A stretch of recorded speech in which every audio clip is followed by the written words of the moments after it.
তিন নম্বর হাদিস, যেটা আমাদের আমাদের সব থেকে বড় ভুল হয়। হাদিস খানা কোথায় আছে? সহিহ বুখারী শরীফ এবং মুসলিম শরীফ এবং মিসকাতুল মাসাবি শরীফের মধ্যে তিনখানা কিতাবের মধ্যে এই হাদিসটি লেখা হয়েছে। হাদিস খানা কি আপনাদের সম্মুখে পেশ করছি। আল্লাহ নবী সাল্লাল্লাহু তাআলা আলাইহি ওয়াসাল্লাম বলেছেন, ক্বালা নবী সাল্লাল্লাহু তাআলা আলাইহি ওয়াসাল্লাম, লা তাদখুলুল আল মালাইকাতু বাইতান ফিহি কলবুন আও তাসাউবিরুন। যারা বলুন নাউযুবিল্লাহ। দেখেন, লা ইয়াদখুলুল আল মালাইকাতু বাইতান, সেই ঘরের মধ্যে, সে তার বাড়িতে রহমতের ফেরেশতা প্রবেশ করে না। কার বাড়িতে? ফিহি কলবুন আও তাসাউবিরুন, যেই ঘরের মধ্যে কুকুরের ছবি বা অন্য কোনো জীবের ছবি দেওয়া থাকে। অনেক বাড়িতে দেখবেন একটা কুকুরের ছবি বা অন্য কোনো মানুষের ছবি বা আপনার কোনো জীব জন্তুর ছবি একটা ঘরের মধ্যে লাগিয়ে রেখেছে। আল্লাহর নবী সাল্লাল্লাহু হাদিস হলো যে লা ইয়াদখুলুল আল মালাইকাতু, সেই ঘরের মধ্যে রহমতের মালাইকা মানে হলো ফেরেশতা, সেই বাড়ির মধ্যে রহমতের ফেরেশতা প্রবেশ করবে না যেই ঘরের মধ্যে, যেই বাড়ির মধ্যে কুকুরের বা অন্য কোনো ছবি যদি থাকে। এই জন্য আপনাদের বাড়িতে যদি কোনো কুকুরের বা কোনো জীব জন্তুর যদি ছবি থাকে, সেই ছবিগুলো রাখবেন না। কারণ আল্লাহর নবীর হাদিস, আল্লাহর নবী সাল্লাল্লাহু আলাইহি ওয়াসাল্লাম সখ্ত মানা করেছেন যে তোমরা কোনো জীব জন্তুর ছবি রাখবে না, আর যদি ছবি রাখো তাহলে তোমাদের ঘরের মধ্যে রহমতের ফেরেশতা প্রবেশ করবে না। আর যদি রহমতের ফেরেশতা যদি ঘরের মধ্যে প্রবেশ না করে, তাহলে আপনার বাড়ির মধ্যে বরকত নামে জিনিসটা উঠে চলে যাবে। অনেক মানুষ বলে আমার বরকত নাই, এই জন্য নিজের বাড়ির মধ্যে কোনো জীব জন্তুর ছবি রাখবেন না। আল্লাহ নবী সাল্লাল্লাহু আলাইহি ওয়াসাল্লাম সখ্ত মানা করেছেন, তাদের উম্মতদেরকে বারণ করেছেন যে লা ইয়াদখুলুল আল মালাইকাতু বাইতান ফিহি কলবুন আও তাসাউবিরুন, যে ঘরের মধ্যে কুকুর বা কোনো জীবের ছবি থাকে সেই ঘরে আল্লাহর রহমতের ফেরেশতা প্রবেশ করে না। এই জন্য আমাদের করণীয় হলো, আমাদের ঘরে যদি, আমাদের বাড়িতে যদি কোনো জীব জন্তুর ছবি থাকে, সেই ছবিগুলোকে আপনারা অন্য জায়গায় ফেলে দিবেন। অন্য কোনো জীবের ছবি রাখা যাবে না। এটা আপনারা এই হাদিসটি মনে রাখবেন।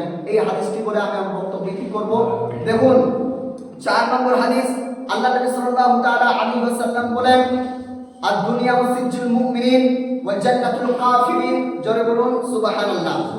অনেক মানুষ বলে তাদের জন্য এই হাদিসটা যে আমি নামাজ পড়ছি তবু আমার অসুখ সারে না, আমার বাড়িতে বেশি বিপদ, যে নামাজ পড়ে না ইত্যাদি কাজ করে না, ওই আরো 5 তারা বাড়ি দিচ্ছে।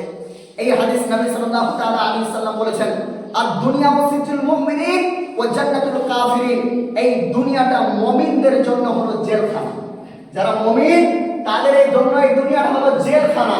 তারা কোনো রকম নিজের জীবনকে বাস্তবায়ন করবে, খাওয়ার জন্য না কোনো রকম ঝুঁকাবে, নিজের বাড়ি ফ্যামিলি চলে না কোনো রকম চালাবে।